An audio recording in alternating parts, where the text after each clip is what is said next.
V.I. Lenin August Bebel published, Severnaya Pravda No. 6, August 8, 1913.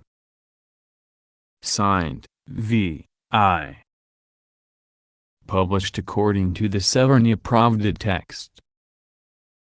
Source: Lenin Collected Works, Progress Publishers, 1977, Moscow, Volume 19, pages 295 to 301. Translated: The late George Hanna transcription / markup, R symbol of public domain, Lenin Internet Archive. You may freely copy, distribute, display and perform this work, as well as make derivative and commercial works. Please credit Marxist's Internet Archive as your source. Read me.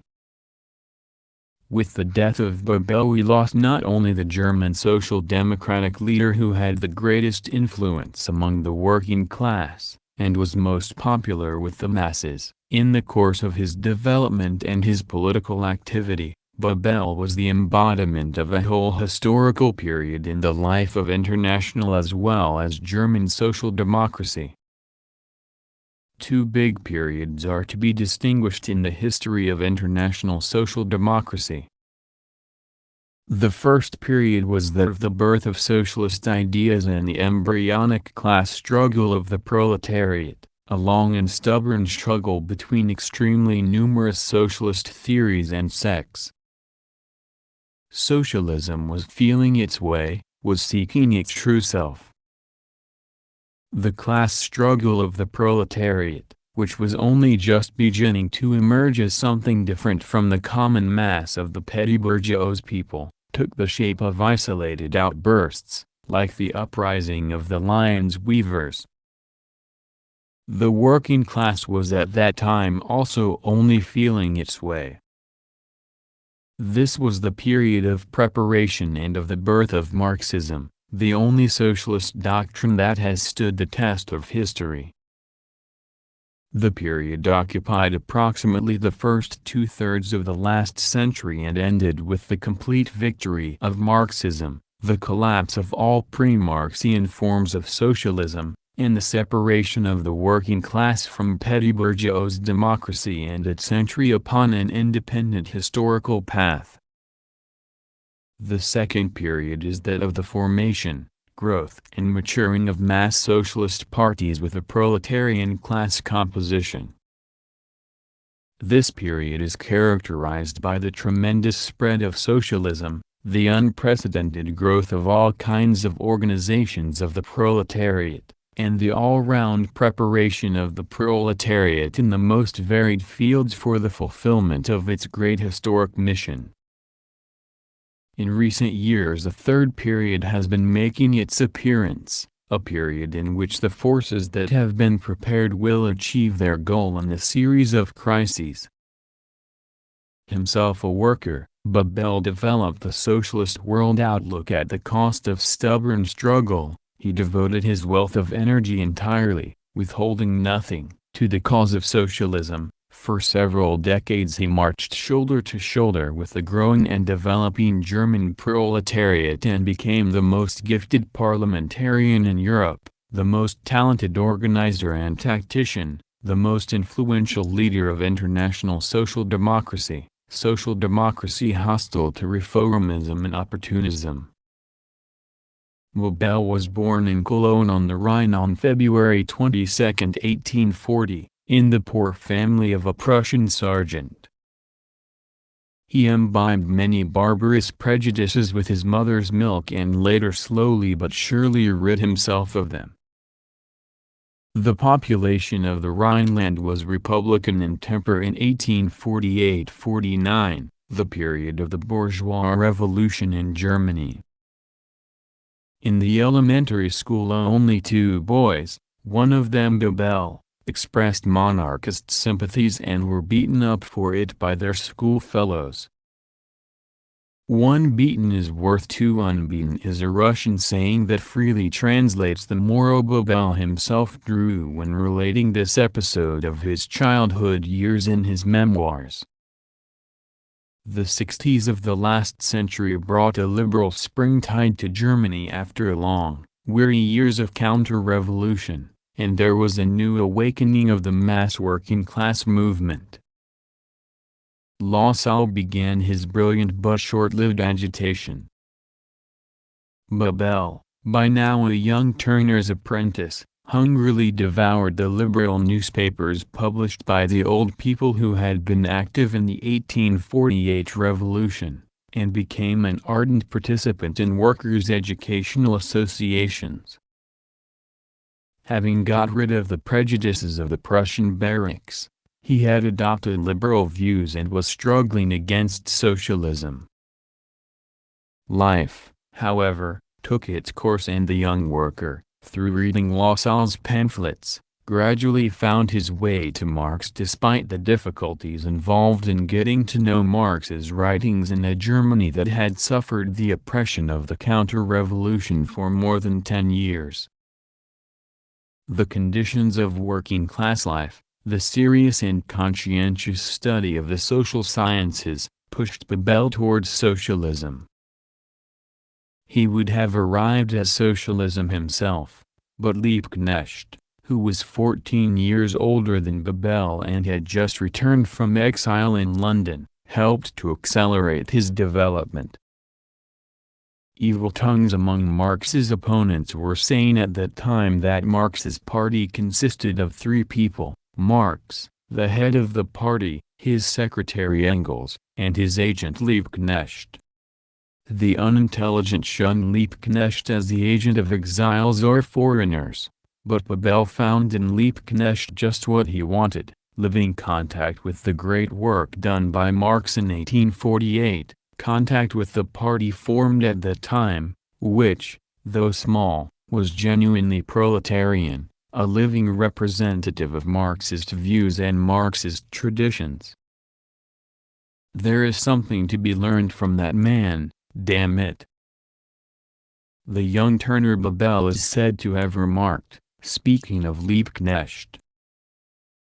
In the later 60s Bebel broke with the liberals, separated the socialist section of the workers' unions from the bourgeois democratic section and, together with Liebknecht, took his place in the front ranks of the Nature Party, the party of Marxists that was to struggle for many long years against the Lassalleans, the other working-class party.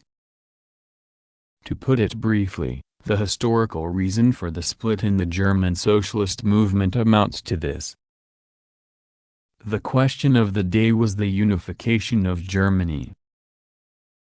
Given the class relationships then obtaining, it could have been effected in either of 2 ways: through a revolution, led by the proletariat, to establish an all-German republic, or through Prussian dynastic wars to strengthen the hegemony of the Prussian landowners in the united Germany. Lassalle and his followers, in view of the poor chances for the proletarian and democratic way, pursued unstable tactics and adapted themselves to the leadership of the Junker Bismarck. Their mistake lay in diverting the Workers' Party onto the Bonapartist state socialist path. Bebel and Liebknecht, on the other hand, consistently supported the democratic and proletarian path and struggled against any concessions to Prussianism, Bismarckism or nationalism. History showed that Bebel and Liebknecht were right, despite Germany's having been united in the Bismarckian way. It was only the consistently democratic and revolutionary tactics of Bebel and Liebknecht, only their unyielding attitude towards nationalism, only their intractability in respect of the unification of Germany and her renovation from above, that helped provide a sound basis for a genuinely social democratic workers' party. And in those days the essential thing was the basis of the party. That the Lassalleans flirting with Bismarckism, or their accommodations to it, did not harm the German working-class movement was due only to the very energetic, ruthlessly sharp rebuff dealt to their intrigues by Bebel and Liebknecht. When the question was settled historically, 5 years after the foundation of the German Empire, Bebel and Liebknecht were able to unite the two workers' parties and ensure the hegemony of Marxism in the United Party. As soon as the German parliament was set up, Bebel was elected to it, although at the time he was still quite young, only 27 years old.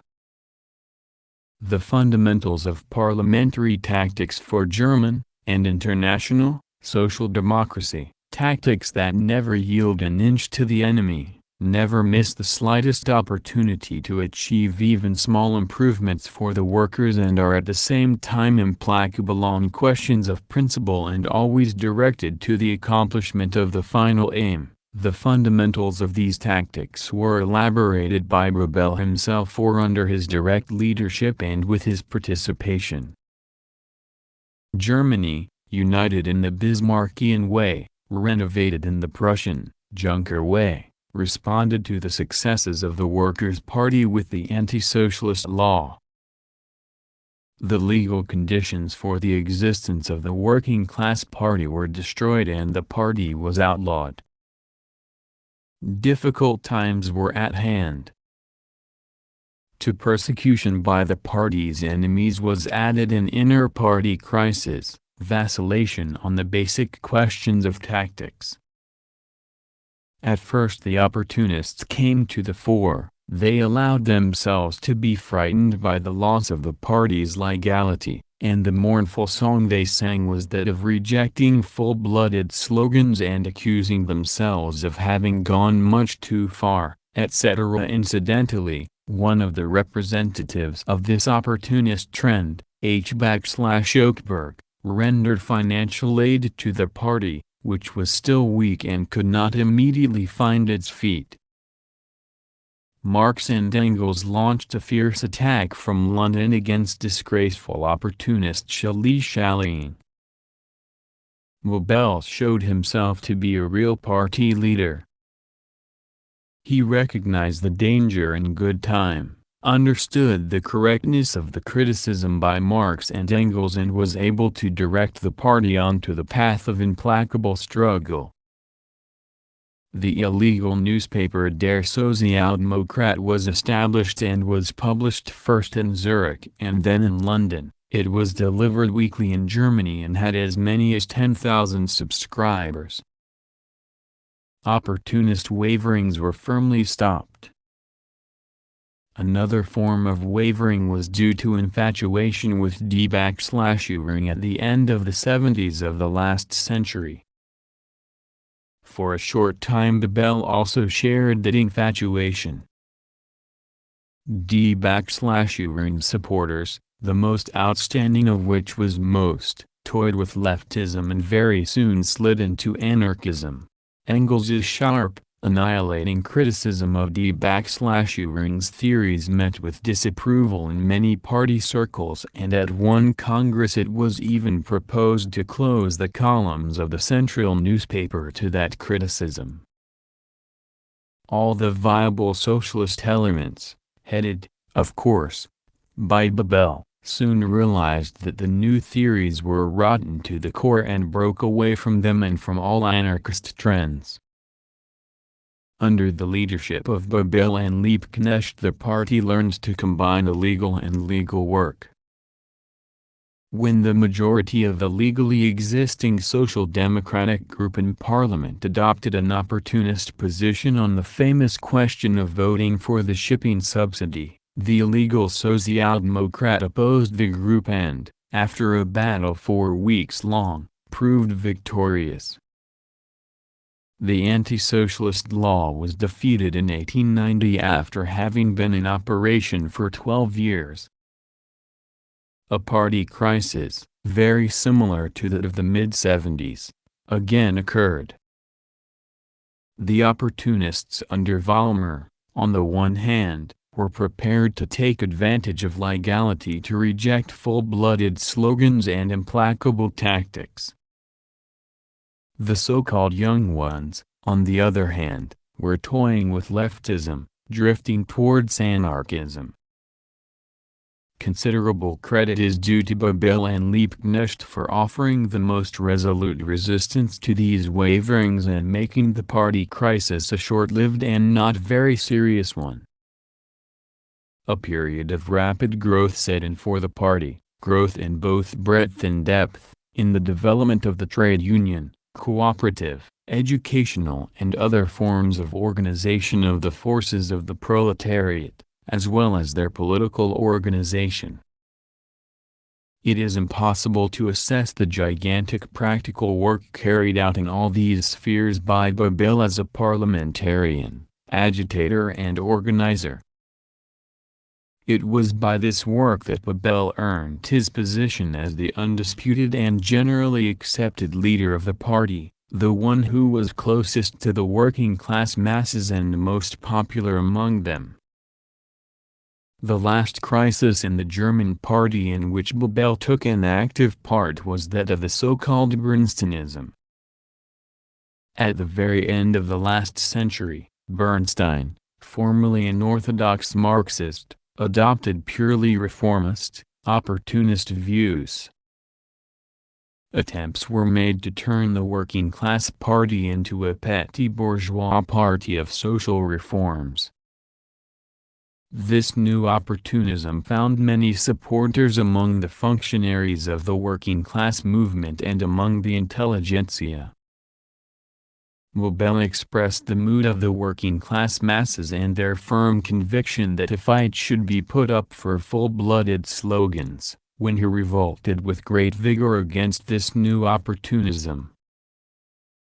His speeches against the opportunists at the Congresses in Hanover and Dresden will long remain as a model of the defense of Marxist views and of the struggle for the truly socialist character of the Workers' Party.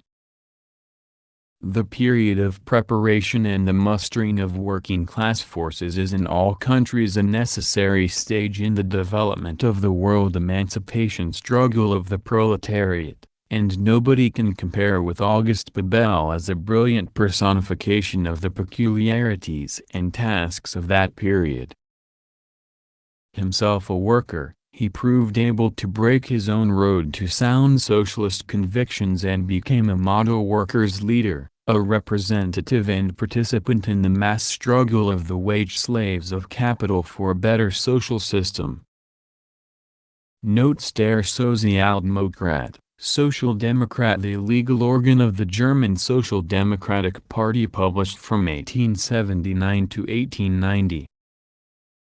The speeches referred to are the attack on the fundamental views and tactics of the party delivered at the Congress of the German Social Democratic Party in Hanover, the tactics of the party in collaboration with the bourgeois press delivered at the Dresden Congress. Works Index, Volume 19, Collected Works, LIA Index less than backward forward greater than